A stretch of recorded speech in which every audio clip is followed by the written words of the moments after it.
नमस्कार, मैं पीहू और आप देख रहे हैं लोकमत राजस्थान। भारतीय अपराध और राजनीति के इतिहास में फूलन देवी का नाम आज भी रहस्यमय और विवादित रूप से दर्ज है। उत्तर प्रदेश के एक गरीब गांव से निकलकर चंबल के बीहड़ों तक का सफर, फिर संसद भवन की सीढ़ियों तक पहुंचने वाली यह यात्रा किसी फिल्मी कहानी से कम नहीं थी। बचपन में ही जमीन और सम्मान के लिए लड़ी एक मासूम किशोरी ने समय और हालात की मार झेलते हुए खुद को बैंडिट क्वीन में तब्दील कर लिया। अपहरण, यौन शोषण और अपमान के लंबे सिलसिले ने फूलन देवी को हथियार उठाने पर मजबूर कर दिया। बेहमई कांड ने उन्हें देश भर में कुख्यात बना दिया तो राजनीति ने उन्हें एक नई पहचान दी। लेकिन यह सफ़र बेहद ही हिंसक और दर्दनाक था। 25 जुलाई 2001 को हुई उनकी हत्या ने एक ऐसे अध्याय का अंत कर दिया जो आज भी भारतीय समाज में चर्चा और बहस का विषय है। दरअसल फूलन देवी का जन्म 10 अगस्त 1963 को उत्तर प्रदेश के जालौन जिले के एक गरीब मल्लाह परिवार में हुआ था।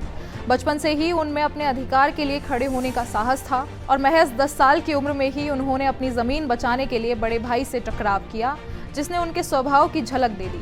14 साल की उम्र में ही उनकी शादी 40 वर्षीय पुरुष कुट्टीलाल से कर दी गई, जहां उन्हें लगातार यौन शोषण और मानसिक उत्पीड़न झेलना पड़ता था, जिसके चलते वे कई बार अपने पिता के घर लौट आती थी, लेकिन उनके माता पिता द्वारा उन्हें बार बार पति के पास ही भेज दिया जाता था, जिसके चलते हालात और बिगड़ते गए और अपने ही ससुराल वालों द्वारा लगाए गए एक आरोप में फूलन को 123 दिन जेल में बिताने पड़े।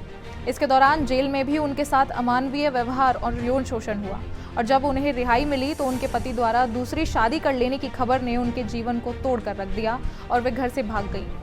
इसी दौरान में उनका संपर्क चंबल के डकैत गिरोह से हुआ। बाबू गुजर के नेतृत्व वाले गिरोह में फूलन शामिल हुई और इसके बाद बापू गुजर ने ही उन्हें प्रताड़ित किया। तब गिरोह के विक्रम मल्लाह के साथ मिलकर फूलन ने बापू गुजर की हत्या कर दी और अपना दबदबा स्थापित किया।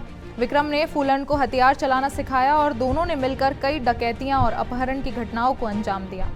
जब गिरोह के 2 सदस्य श्री राम और लाला राम को बाबू गुज्जर की हत्या का पता चला तो उन्होंने विक्रम मल्लाह की हत्या कर दी और फूलन को 3 हफ्तों तक कैद में रखकर गैंग के कई सदस्यों के साथ फूलन के साथ सामूहिक बलात्कार किया और उन्हें बंदी बना कर रखा।